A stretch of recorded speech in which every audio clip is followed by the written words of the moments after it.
Chhattisgarh BEd मामले में supreme court में जो सुनवाई हुई थी उस पर काफ़ी ज़्यादा असमंजस की स्थिति बनी थी, क्योंकि माननीय सुप्रीम कोर्ट का जो ऑर्डर था वो देखने को नहीं मिला था। लेकिन अब officially court number 4 supreme court of India जिसकी जो सुनवाई थी वो एएस बोपन्ना सर और प्रशांत कुमार मिश्रा सर ने की थी, तो वो जो फाइनली ऑर्डर आ चुका है और इसमें स्पष्ट तौर पर सभी चीज़ें मेंशन की गई हैं कि आखिर में अब छत्तीसगढ़ में चयनित बीएड अभ्यर्थियों के साथ क्या क्या चीज़ें होने वाली हैं। तो पूरी चीज़ें जानने के लिए वीडियो में बने रहिए अंत तक। सबसे पहले वीडियो को लाइक और अभी से चैनल को सब्सक्राइब करके बेल आइकन इसलिए दबा लीजिए ताकि बीएड वर्सेस बीटीसी मामले पर हर एक लेटेस्ट अपडेट आप पा सकें। दोस्तों, सबसे पहले आप जान लीजिए यह एक लीव पिटीशन थी सिविल की, जो कि 35,325/2023 जिस पर 21/8/2023 को एक फाइनल जजमेंट हुआ था। ठीक है, छत्तीसगढ़ बिलासपुर हाई कोर्ट के माध्यम से उसी को लेकर यहाँ पर एक हरिशंकर है, उन्होंने एक याचिका दायर की थी state of Chhattisgarh and others के खिलाफ। उसी मामले पर सुप्रीम कोर्ट ने सुनवाई करते हुए इस आदेश को 28/8/2023 को जारी किया था और उसी के उसमें ये जो ऑर्डर है फाइनली अब सुप्रीम कोर्ट की ऑफिशियल वेबसाइट पर जारी कर दिया गया है, जिसमें दोस्तों बहुत सारी महत्वपूर्ण बातें लिखी हैं। जो आप सभी के मन में सवाल थे उन सवालों के जवाब भी इसमें लिखे हुए हैं। तो पूरी डिटेल से यहाँ पर चीज़ों को हम देखेंगे, आपको सूचना भी देंगे। देखिए 29/8/2023 को ये ऑफिशियली ऑर्डर जो है हुआ था, लेकिन ऑफिशियल तौर पर अब ऑफिशियल वेबसाइट पर अपलोड हो पाया है। उस आदेश का यह हिंदी का रूपांतरण है ताकि आपको आसानी से और आसान भाषा में समझ में आ सके।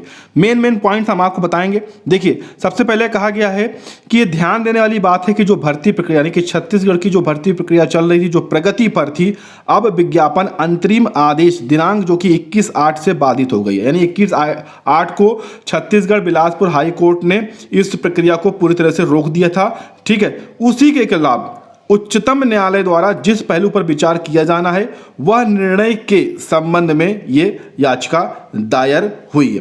अब ये किस पक्ष में हुई है? 50/68 यानी कि देवेश शर्मा वाली जो याचिका थी जिस पर 11 अगस्त को माननीय सुप्रीम कोर्ट ने आदेश दिया था बीएड को बाहर करने के लिए, उसी को लेकर यहाँ पर चीज़ों को मेंशन किया गया है और उसी को देखते हुए यहाँ पर छत्तीसगढ़ हाई कोर्ट ने इस प्रक्रिया को बाधित किया था। लेकिन सुप्रीम कोर्ट ने यहाँ पर सुनवाई करते हुए कहा कि जो 21/8/2023 पर रोक लगाते हुए स्पष्ट करते हुए 2/3 भर्ती प्रक्रिया जो उच्च न्यायालय द्वारा पारित उक्त अंतरिम आदेश की तारीख से पहले प्रगति पर थी वो जारी रहेगी। यानी कि 21/8/2023 के आदेश को उन्होंने खारिज किया और कहा कि जैसे प्रक्रिया पहले थी वैसे जारी रहेगी, उसमें प्रक्रिया चल भी रही है। ठीक है, हालांकि इसके तहत की गई नियुक्तियां यदि कुछ भी हो रही हैं, चाहे जो भी नियुक्ति हो, 2023 WPS संख्या 5788 जो उच्चतम न्यायालय में डबल बेंच में छत्तीसगढ़ की डबल बेंच में मामला लिस्ट है द्वारा किए जाने वाले विचार के परिणाम के अधीन रहेगी। चयनित उम्मीदवारों को संबंधित के बारे में सूचित और नियुक्ति प्राधिकारी को भी सूचना दी जा रही है।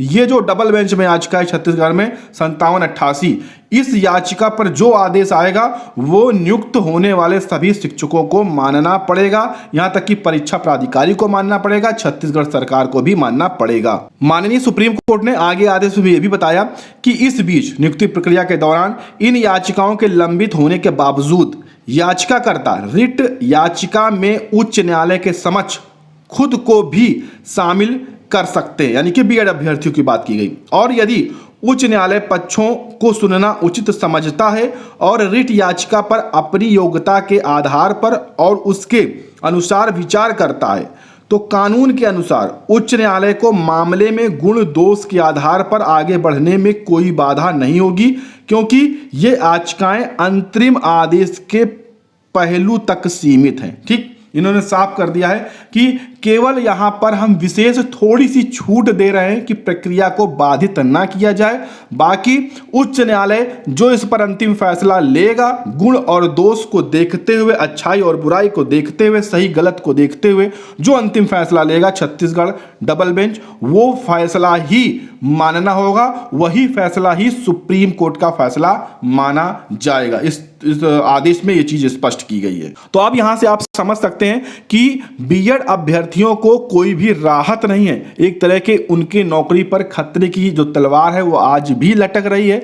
बस अब सुनवाई की देरी है और सुनवाई के बाद क्या क्या पक्ष अधिवक्ताओं के माध्यम से, बीएड अधिवक्ताओं के माध्यम से रखे जाते हैं और किस तरह से डीएलएड अभ्यर्थी उसको आगे के लिए बढ़ाते हैं, किस प्रकार से उस पर अपना विचार करते हैं, वो सुनवाई देखने वाली बात होगी। हालांकि अब सुप्रीम कोर्ट में रिव्यू याचिका भी दाखिल है, तो अगर रिव्यू याचिका का फैसला पहले आ जाता है तो वो अपने आप ही हाई कोर्ट को उस चीज को लागू करना ही पड़ेगा। तो सब कुछ जो भी चीजें हैं, अब आगे जो भी सुनवाई होंगी सीजी के लिए हम आपको सब अपडेट देते रहेंगे। बस उसके लिए आप चैनल को सब्सक्राइब कर लीजिएगा, इस वीडियो को अधिक से अधिक लाइक शेयर जरूर कर दीजिएगा।